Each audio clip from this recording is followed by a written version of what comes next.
It was Christmas morning, the kind of perfect day I had imagined since Emma and I first started dating. The scent of pine from the tree mixed with the cinnamon from Mom's freshly baked cookies, and the laughter of our kids echoed around the living room. I had just poured myself a cup of coffee when my phone buzzed. A message from an unknown number. "Don't be surprised if he shows up today. You'll understand soon." I stared at it, my fingers trembling slightly. My mind immediately darted to Emma, smiling across the room as she untangled a string of lights with our daughter. A joke, I thought. Probably some spam. But a knot had formed in my stomach, one I couldn't ignore. Over the past few weeks, little things had been off. Emma's phone seemed glued to her hand more than usual. She'd laugh at messages she quickly hid when I walked by. Sometimes she'd leave the room abruptly, claiming she needed a moment. I had pushed the thoughts aside, telling myself I was imagining things, that I was letting suspicion poison my holiday spirit. The doorbell rang, pulling me out of my spiraling thoughts. Emma opened the door, and there he was, Mark, one of her coworkers, holding a large glittering gift bag. I forced a smile as he stepped in. "Merry Christmas, Emma," he said cheerfully, handing her the bag. The kids giggled at the shiny wrapping paper. Our friends and family exchanged polite smiles. Everyone thought it was innocent. A friendly coworker festive gesture, nothing more. Emma's smile seemed a little too bright. Her cheeks flushed as she whispered something to him. I didn't hear it at first, but the tension in her posture was unmistakable. My heart began to race. Something in that brief exchange felt wrong, and I couldn't shake it. I tried to push the feeling away and focus on the kids tearing open presents, the chaos and laughter. But my mind kept circling back to that text. Why would someone send a warning like that if nothing was wrong? Why did Emma act so nervous? Later, as everyone gathered around the tree, Mark handed Emma another small gift. She opened it, revealing a delicate charm bracelet, engraved with something I couldn't see clearly. She gasped, and a laugh escaped her lips, but it sounded strained, rehearsed. I found myself stepping closer, pretending to admire the tree. My gaze flicked to the bracelet. My stomach sank. The engraving was unmistakable. "Forever M." Time slowed.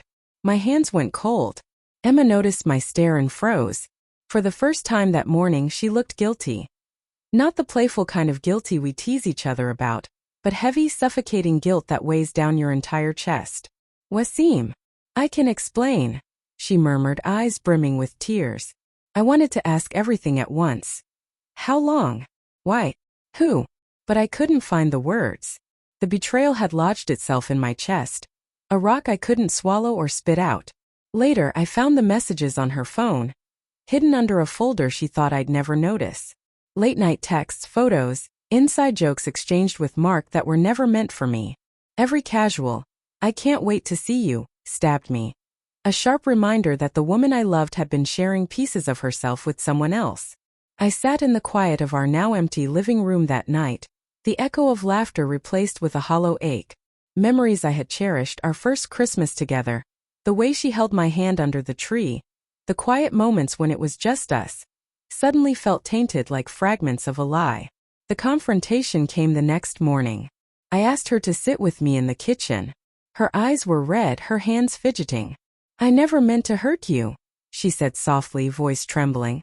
I felt lonely, and he listened. It wasn't planned. I listened, though it hurt to breathe. I didn't scream. I didn't cry. I let the silence between us do the talking. She needed to be heard, and I needed to understand, even if my heart couldn't forgive. "I loved you with everything I had," I finally said, voice steady but soft. "And I still do. But I can't live in a world where our love wasn't enough. You need to figure out what you want, and I need to figure out how to live without this." My gaze fell to the charm bracelet lying on the counter. "Without you." She nodded, tears falling freely now. There was remorse, yes, but also clarity. She knew I had reached my limit. I stood, feeling the weight of heartbreak and relief mingled together. Weeks later, I moved into a small apartment, leaving our home in her care. Christmas came again, but I felt none of the joy I used to associate with it. And yet, for the first time in months, I felt a quiet strength. Betrayal had broken me. Yes, but it had also reminded me of my worth, my right to honesty, and my ability to start over. I realized love isn't about possession. It's about trust, respect, and the courage to walk away when those are broken.